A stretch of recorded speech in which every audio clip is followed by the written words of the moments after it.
लोकप्रिय आमदार सन्माननीय माननीय बाबासाहेब पाटील साहेबांनी या ठिकाणी येऊन या संविधान पार्कचं उद्घाटन केलं। एक नवा अहमदपूर तालुक्यामध्ये एक समतेचा संदेश या भूमीतून या ठिकाणी देण्याचं काम केलेलं आहे। माननीय आमदार साहेबांना मी सांगू इच्छितो, आमदार साहेब, या ठिकाणी जो महात्मा बसवण्णांचा जो स्टॅच्यू उभा राहणार आहे 11 फुटी, त्या पुतळ्याचा जो संदेश आम्ही निश्चित केलेला आहे या बसवंत ट्रस्टनं, स्टॅच्यू ऑफ इक्वॅलिटी, समतेचा संदेश देणारा पुतळा, ज्या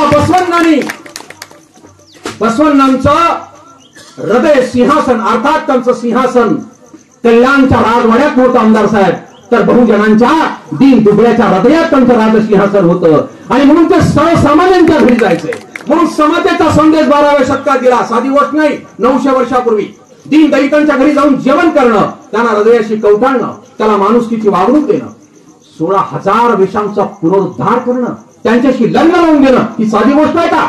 साधी गोष्ट नाही, तुम्ही विचार सुद्धा करू शकत नाही। वेशांना सुद्धा सन्मानाने करण्याचा अधिकार दिला, वचनकार बनवलं, साहित्यिक बनवलं आणि म्हणून त्यांचा हा पुतळा समतेचा संदेश देणारा स्टॅच्यू ऑफ इक्वॅलिटी। आणि साहेब, ही जी भूमी आहे, ही भूमी याचं नाव आम्ही दिलेलं आहे लँड ऑफ डेमोक्रेसी, लोकशाहीचा संदेश देणारी भूमी, म्हणून हे संविधान पार्क आहे। या ठिकाणी स्वातंत्र्याचा, समतेचा आणि सामाजिक न्यायाचा संदेश देणारी ही डेमोक्रेसी, लँड ऑफ डेमोक्रेसी आणि स्टॅच्यू ऑफ इक्वॅलिटी, अशा प्रकारचा हा एक संदेश, एक भूमिका घेऊन ही बसवसृष्टी या ठिकाणी उभी करण्याचा प्रयत्न केला जातोय। आणि म्हणून मराठा सेवा संघाचे जिल्हा कार्याध्यक्ष माननीय प्राध्यापक गोविंदरावजी शेळके साहेब या ठिकाणी उपस्थित आहेत। तसेच अनिसचे राज्य सचिव माननीय हरिदासजी तर्नेवार सर, आमच्या शेजारचे आणि आम्हाला सतत प्रेरणा देणारे सावरगाव कोर्टचे चेअरमन माननीय महेशजी पाटील साहेब, ज्यांच्यामुळं आम्ही आमदार साहेबांपर्यंत पोहोचू शकलो। आमच्या गावातले काही कार्यकर्ते आपल्याला आम्ही निमंत्रण देण्यासाठी आलो होतो, असे कृषी उत्पन्न बाजार समितीचे अहमदपूरचे संचालक माननीय किशनरावजी पाटील साहेब, किनी कद्दूचे उपसरपंच ज्यांचा आम्हाला सतत सहकार्य भेटतं माननीय सूर्यकांतजी कोकाटे साहेब, तसेच किनी कद्दूचे चेअरमन माननीय प्रभाकरजी तरगुडे, ज्यांनी आपल्या वाणीच्या माध्यमातून बसवण्णांचे विचार लोकांपर्यंत पोहोचवण्याचं काम केलं असे माझे मित्र प्राध्यापक आनंदजी कर्णे सर, तसेच हडवळती गावचे ज्यांनी मला खरंच हडवळतीमध्ये डॉक्टर बाबासाहेब आंबेडकरांच्या जयंतीच्या निमित्तानं निमंत्रित केलं होतं आणि तिथेही मला बोलण्याचा योग आला। तेव्हापासून आमच्याच भागाचे आमचे नेते, आम्हाला मार्गदर्शन करणारे सन्माननीय निवृत्ती कांबळे साहेब, तसेच सातत्यानं उदगीरमध्ये ज्यांनी माझे जवळजवळ 20 ते 25 वेळा, बरोबर साहेब, व्याख्यानं जे जाहीर व्याख्यानं ठेवले, आमचे बनसोडे साहेब त्या ठिकाणी अध्यक्ष होते, ज्यांच्यामुळे मी उदगीरमध्ये जाऊ शकलो, निवृत्त PSI आणि आता बामणी गावचे सरपंच सन्माननीय राजकुमारजी बिरादार साहेब, प्राध्यापक भगवानराव साळवे सर, माननीय चंद्रकांतजी गंगथडे साहेब आणि माझ्या या विचारपीठाच्या समोर बसलेले, काही नाव विसरलं असेल तर सॉरी, तसेच आमच्या गावचे आणि या कार्यक्रमाचे अध्यक्ष सन्माननीय व्यंकटरावजी तुर्मे साहेब, सौ सुशीलाताई तुर्मे मॅडम आणि माझ्या समोर बसलेले सर्व सन्माननीय अतिथीगण, आज या ठिकाणी संविधान पार्कचा उद्घाटन सोहळा माननीय आमदार साहेबांच्या हस्ते संपन्न झाला, म्हणून सर्वांनी टाळ्या वाजवून या ठिकाणी आपण त्यांचं स्वागत करायचं आहे।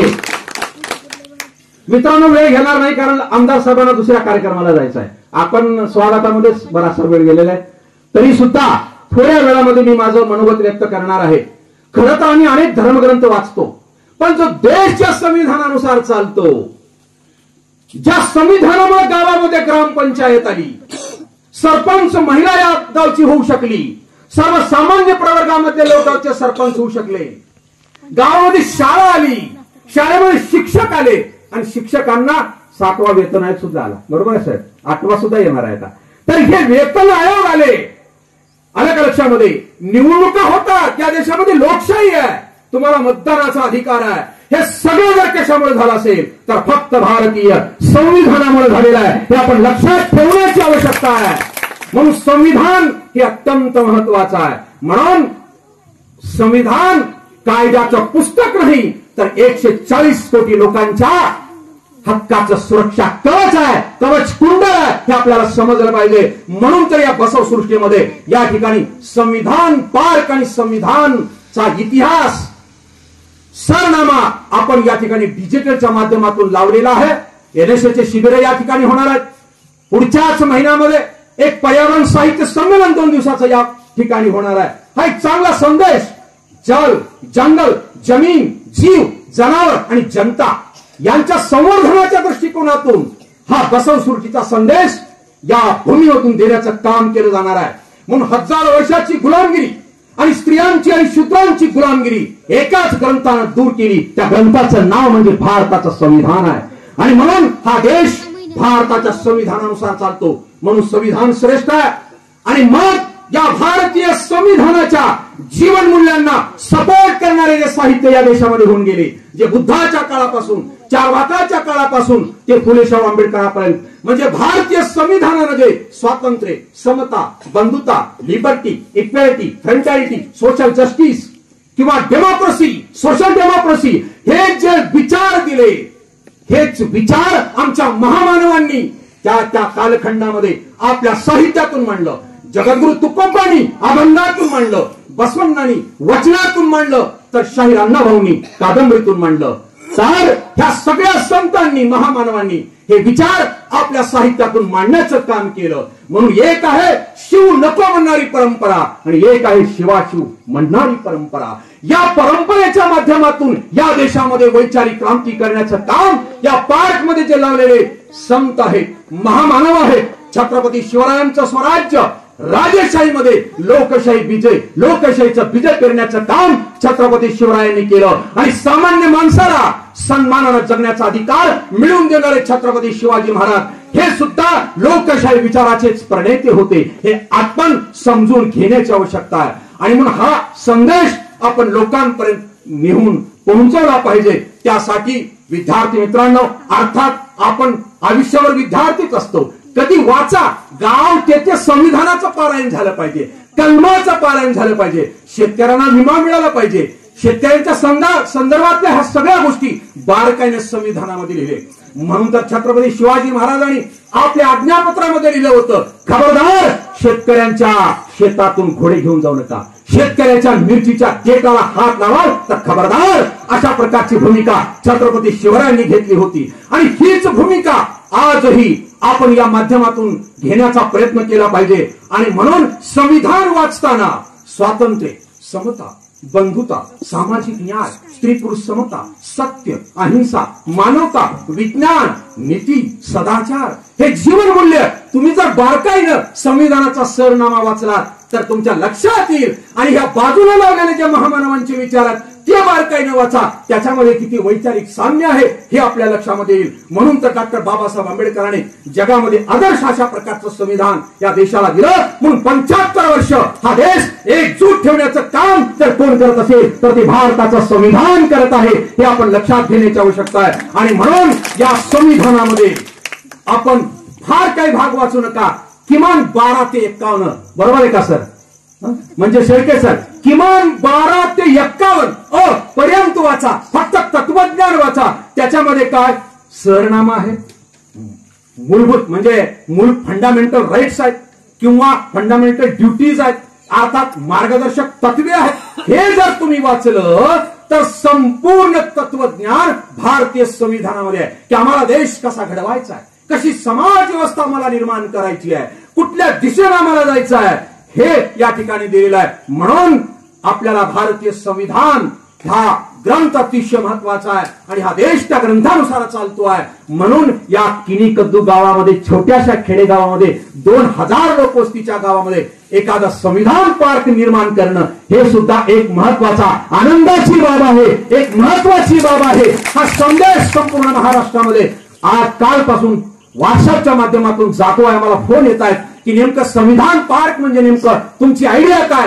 तुमची कल्पना काय आहे. जे इथं आले त्यांना ही कल्पना कळालेली आहे. हा संदेश आपण लोकांपर्यंत घेऊन जायचा आहे. म्हणून जाता जाता मी सांगतोय आपल्याला, महामानव जातीचे प्रतीक नाहीत, महामानव सामाजिक क्रांतीचे प्रतीक आहेत. हे जोपर्यंत आम्हाला कळणार नाही तोपर्यंत हा सामाजिक परिवर्तन चालणार पुढे जाणार नाही. म्हणून महामानवांच्या चित्रासोबत, चरित्रासोबत विचारांचा जनजागर झाला पाहिजे. आता या ठिकाणी आम्ही फोटो टाकलेत, परंतु याच ठिकाणी आम्ही ग्रेनाईटच्या दगडावर महामानवांचे विचार कोरून शेकडो वर्ष पुढे ते विचार क्रांती करतील अशा प्रकारे या पार्क मध्ये दगडामध्ये कोणते शिलालेख या ठिकाणी रोवण्याचं काम या बसव सुरकीमध्ये केलं जाणार आहे. म्हणून महामानवांच्या विचारांना भाषेच्या, प्रदेशाच्या, राज्याच्या आणि जातीच्या आणि धर्माच्या सीमा नसतात. महामानवांचे विचार सीमातीत असतात, विश्वव्यापी असतात आणि तेच विचार भारताच्या संविधानामध्ये सुद्धा आलेले आहेत. म्हणून जे स्वतःसाठी जगतात ते कायमचे मरतात,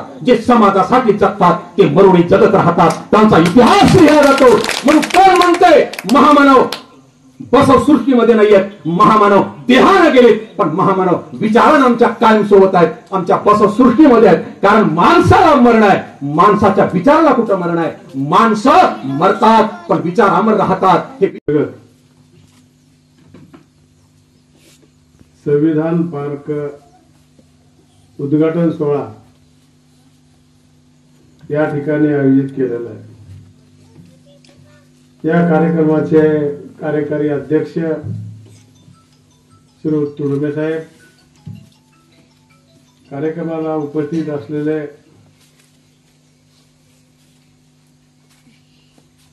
शेळके सर, श्री उत्तम मनवार सर, निवर्तनजी कांबळे साहेब, व्यासपीठावर उपस्थित असलेले कात्ते सर, महेश पाटील, बागबंदेजी, निशांत वाघमारे, बाजार समितीचे संचालक किशन पाटीलजी, आनंदजी कर्णिक, मराठा महासंघाची चळवळ ज्यांनी चालू केली ते आमचे मित्र गोविंदरावजी शेळके सर, प्रवीणजी वाले, श्रीयुत शिवानंदजी गोगाव, सूर्यकांतजी कोकाटे, प्रभाकररावजी तरगुडे, विठ्ठलरावजी गुडमे, शिवलिंगजी जेवळे, माधवराव गंगापुरे, ज्यांनी हे सर्व आयोजन केलं ते प्राध्यापक भीमराव सर, संजीव पाटील, मोठ्या संख्येनं उपस्थित असलेले सर्व माझे नागरिक, पत्रकार मित्र, उपस्थित असलेल्या माझ्या माता भगिनी, त्यांचे कुटुंबीय, कार्यक्रम पूर्ण ऐकायसारखाच आहे आणि अनुभव घ्यायसारखाच आहे. पण नळेगावला इस्तेमा असल्यामुळे तिथे मला जायचे, त्याच्यामुळं संविधानाच्या संदर्भात उद्घाटन करत असताना प्रोटोकॉल पाळला पाहिजे म्हणून अध्यक्ष साहेबांची मी परवानगी घेतली.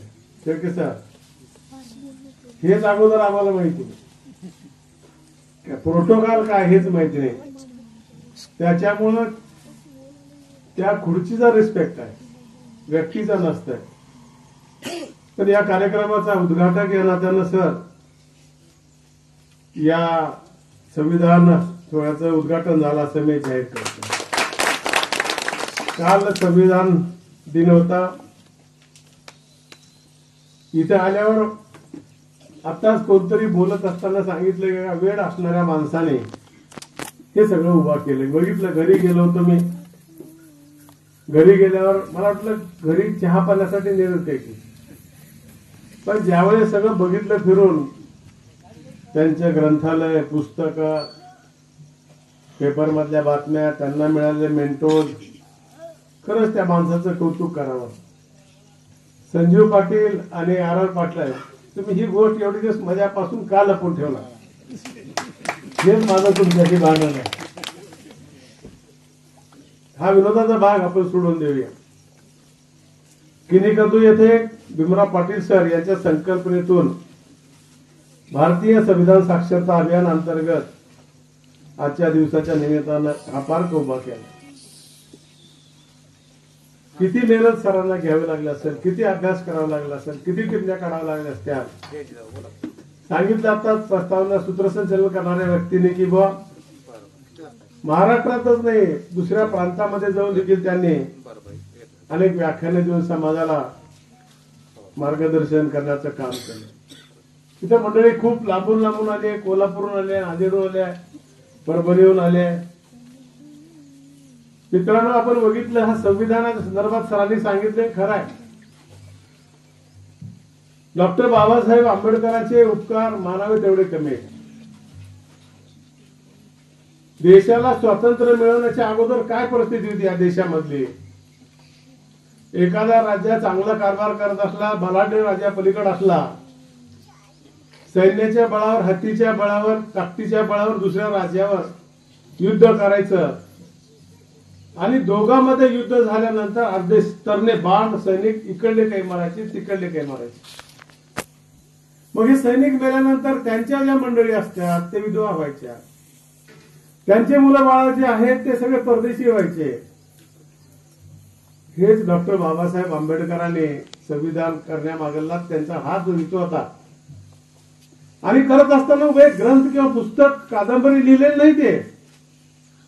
त्यांनी जगातल्या सगळ्या देशातल्या डेमोक्रेसीचा अभ्यास केला.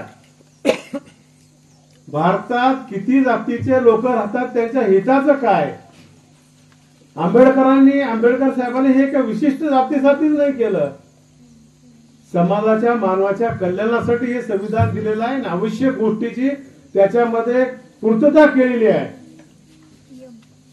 म्हणून त्यांनी अशा प्रकारचं संविधान निर्माण करून आपल्यावर उपकार केलेले आहेत बाबासाहेब आंबेडकरांनी. मित्रांनो, आता बघितलं त्या माध्यमातून झोपडीमध्ये राहणाऱ्या माणसाला मतदानाचा तेवढाच अधिकार आणि एका राजवाड्यामध्ये राहणाऱ्या देखील किंवा राष्ट्राध्यक्षाला, राष्ट्रपतीला देखील मतदानाचा अधिकार तेवढा ठेवलेला आहे. खरं तर परवा दिवाळी झाली आणि दिवाळीमध्ये अनेक टोलेजंग इमारतीवर आपण लाइटिंगची झगमगाट बघितली असेल. ती अनेक लोकांनी आपली संपत्ती दाखवण्यासाठी कदाचित टाकली असेल.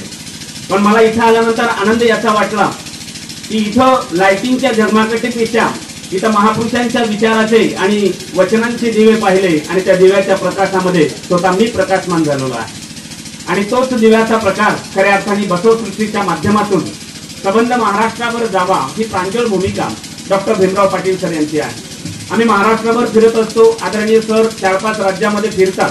फिरता लक्षात येतो की काय कमी आहे समाजामध्ये जगताना. या राष्ट्र उभारणीसाठी, या राज्याच्या उभारणीसाठी नेमकं काय कमी आहे याचा जेव्हा भाग येतो तेव्हा लक्षात येतो की इथं विचारांची शिदोरी कमी आहे आणि ते विचारांची शिदोरी लोकांपर्यंत गेली पाहिजे यासाठी बसवसृष्टी आहे. आपण शाळेत जातो, त्रिकोण शिकतो. आपण शाळेत जातो, षटकोन शिकतो. आपल्याला शाळेमध्ये चौकोनही शिकवलं आहे.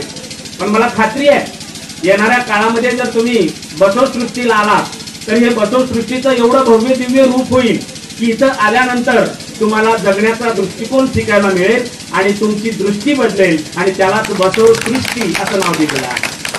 आपली दृष्टी बदलली पाहिजे, आपला दृष्टिकोन बदलला पाहिजे, आपल्या जगण्याचा अर्थ आपल्याला गटला पाहिजे. यासाठीच हे पवित्र धाम येणाऱ्या काळामध्ये तयार होणार आहे. निश्चितच मला पुढचं भविष्य, हे भविष्यावर विश्वास ठेवणारा जरी नसलो तर काळाची पावलं ओळखणारी माणसं आपण असले पाहिजे. आणि हे कधी होऊ शकतो?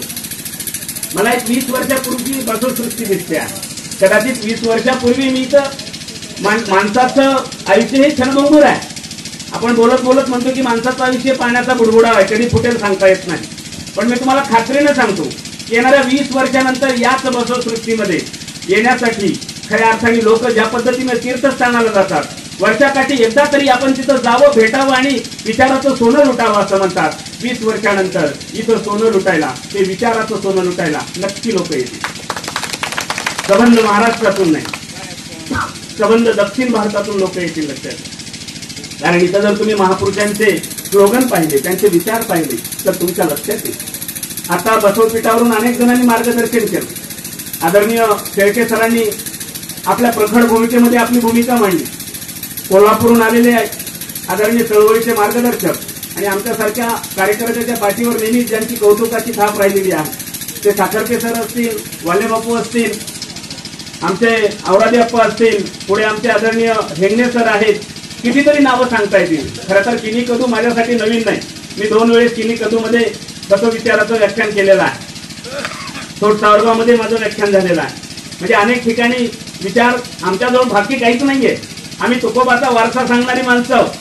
आम्ही पैशाने भले श्रीमंत नसू, पण माझा तुकोबा एका अभंगामध्ये म्हणतो, आंबा घरी धन शब्दाची तर रत्ने शब्दाची तर शस्त्र यत्ने करू, शब्दाची आमुच्या जीवाचे जीवन शब्दाची वाटू धनजन लोका, तुका म्हणे आम्हा शब्दाची तर देव शब्दाची गौरव पूजा करू.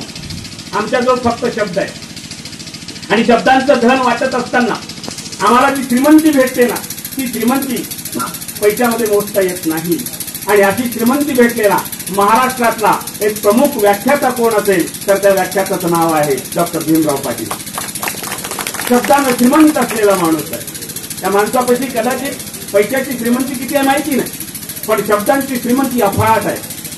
म्हणून आबा साळुंखे सर सुद्धा एका भाषणामध्ये म्हणाले होते की आपल्या घरी पैशाची कपाटं किती असावी त्यापेक्षा पुस्तकाची कपाटं जर आपल्या घरामध्ये असतील तर त्या घरा एवढं समृद्ध घर जगामध्ये दुसरं कोणतंच नाही.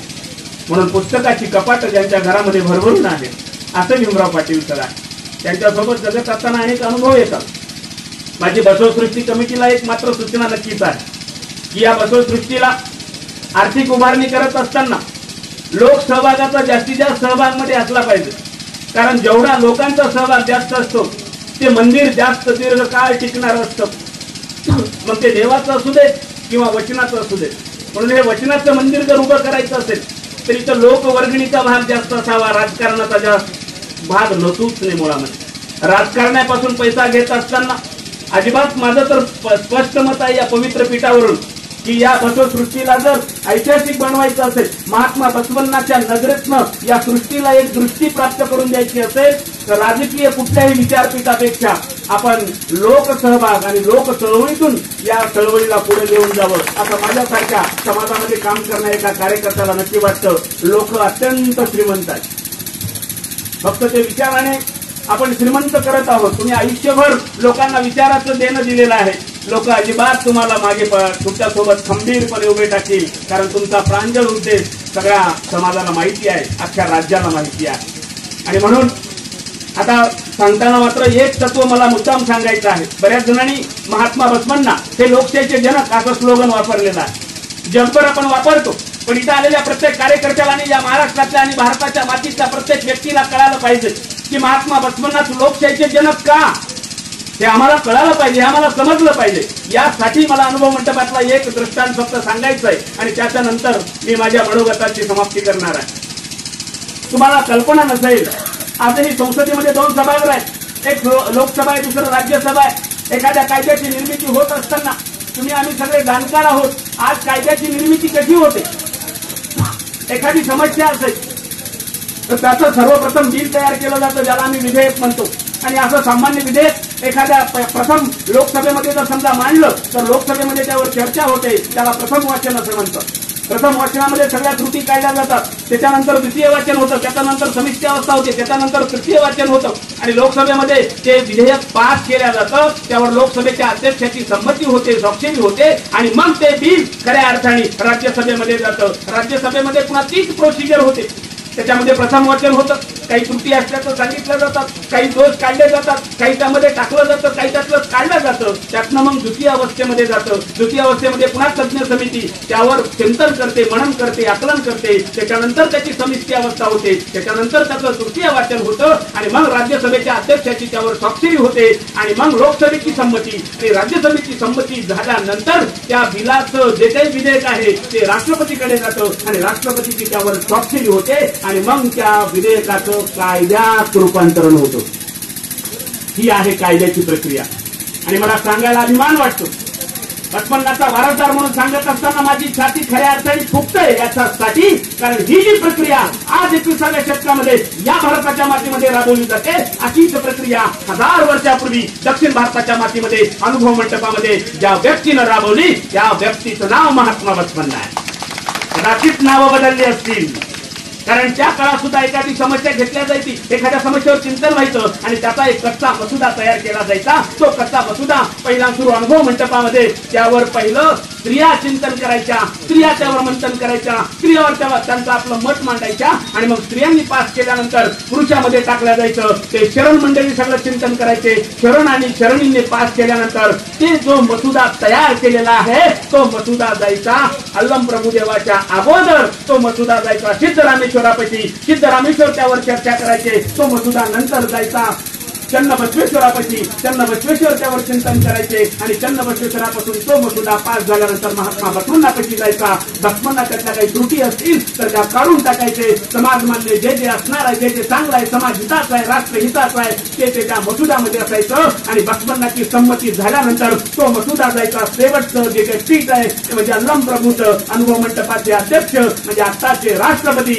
अल्लम प्रभू देवाची त्यावर स्वाक्षरी व्हायची आणि स्वाक्षरी झाल्यानंतर त्या मसुद्याचं रूपांतरण व्हायचं वचनामध्ये. त्याला आम्ही वचन म्हटलेलं आहे.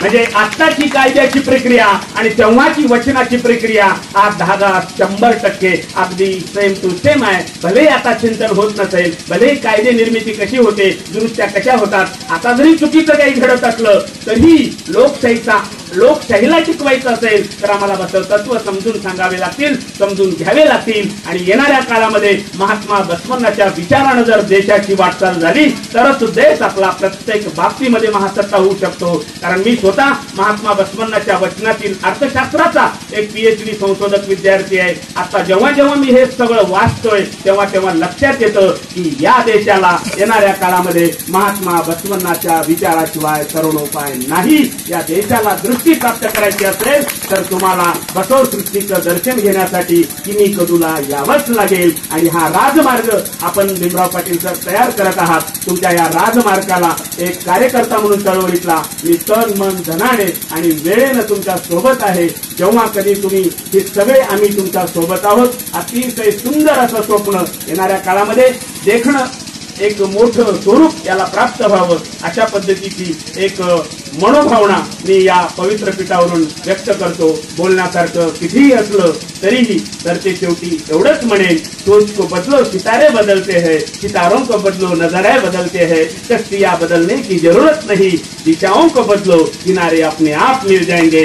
तर तुमची दिशा एवढी चांगली आहे की ही दिशा निश्चितच माझ्या समाजाची येणाऱ्या काळातली दुर्दशा थांबवेल अशा पद्धतीचा आशावाद मी खऱ्या अर्थाने इथं व्यक्त करतो. आणि माझ्या सोबत नांदेडून दासे सर आले, तिसाटकर सर आले, आमचे अनुभव संमतीचे काळे सर आलेले आहेत, आमचे अक्का शीतल आलेले आहे. या सर्वांना नांदेडून येत असताना आज आम्ही एक विचाराची शिदोरी घेऊन नक्कीच चाललोय. हा बसवसृष्टीचा जो काही रोड मॅप आहे तो संपूर्ण दक्षिण भारतभर जावा आणि प्रत्येक गावात बसवसृष्टी होण्यासाठी इथं येऊन त्यांनी ते पाहावं असं एक सुंदर आदर्शयुक्त बसवसृष्टी तुमच्या माध्यमातून व्हावी आणि त्यामध्ये आमचा काहीतरी खारीचा वाटा असावा अशा पद्धतीचा एक आनंद व्यक्त करतो आणि थांबतो. धन्यवाद. शरणोशरणार्थ.